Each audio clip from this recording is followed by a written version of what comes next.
Welcome to I S minute पे सभी का स्वागत है। मैं प्रिंस जसवाल आपको सीसेट पढ़ाऊंगा और विगत 10 वर्षों से मैं जो है सीसेट पढ़ा भी रहा हूँ। सीसेट आप सभी लोगों ने पढ़ा भी होगा, सिविल सर्विस एप्टीट्यूड टेस्ट जो है, और उसमें जो मैथ और रीजनिंग जो दो इंपॉर्टेंट जो पोर्शन है आपके, आप सभी लोगों ने पढ़ा होगा। लेकिन कम समय बचा हुआ है और जो क्रैश कोर्स स्टार्ट हुआ है उस क्रैश कोर्स को देखते हुए जो है आपको सिर्फ और सिर्फ इंपॉर्टेंट टॉपिक पढ़ाए जाएंगे, चाहे वो मैथ के इंपॉर्टेंट टॉपिक हो, चाहे वो रीजनिंग इंपॉर्टेंट टॉपिक हो। जो आपके प्रीवियस जितने भी 5-6 साल का जो पेपर है, जिस तरह का ट्रेंड चल रहा है, जिस तरह के क्वेश्चंस पूछे जा रहे हैं, तो कम समय में विद ट्रिकी जो है कैसे उसको सॉल्व करें, इस तरीके से सारे क्वेश्चंस जो है इसके आपके जो है क्रैश कोर्स में कराए जाएंगे। क्योंकि पेपर का एक लेवल होता है और जिस तरह से पेपरों का लेवल और बच्चों की जो देखा जाए, जिस तरह से ज्यादा पेपरों को टफ किया जा रहा है सीसेट में अगर देखा जाए, तो हमको पुराने अप्रोचेज को लेकर, यानी कि जो 5-6 साल में जो पेपर हुए हैं उस तरह के अप्रोचेज को लेकर हमें उसे आगे बढ़ना है और उसी तरह के क्वेश्चंस को भी, दायरा जो हमारा पढ़ाने का होगा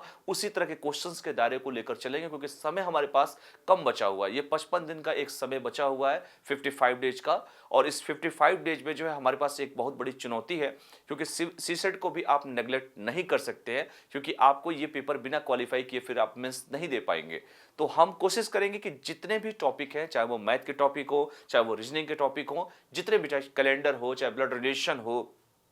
चाहे अर्थमेटिक की बात अगर हम करें, चाहे परसेंटेज हो या कंपाउंड इंटरेस्ट हो या एवरेज हो, जितने भी टॉपिक अगर हम बात करें, सिलोजिज्म हो, जितने भी हम बात करें, उन सभी को लेकर जो है होलिस्टिक अप्रोच के साथ जिस तरह के प्रश्न पूछे गए हैं उन सभी तरह के प्रश्नों को लेकर और एक नए पैटर्न के अनुसार जिस तरह से प्रश्न और भी क्या क्या भविष्य में संभावनाएं हैं क्वेश्चन पूछने के, उन सभी पर हम लोग डिस्कशन करेंगे। तो मुझे उम्मीद है कि आप लोग को चीजें अच्छी लगेंगी। धन्यवाद। Thank you all of you.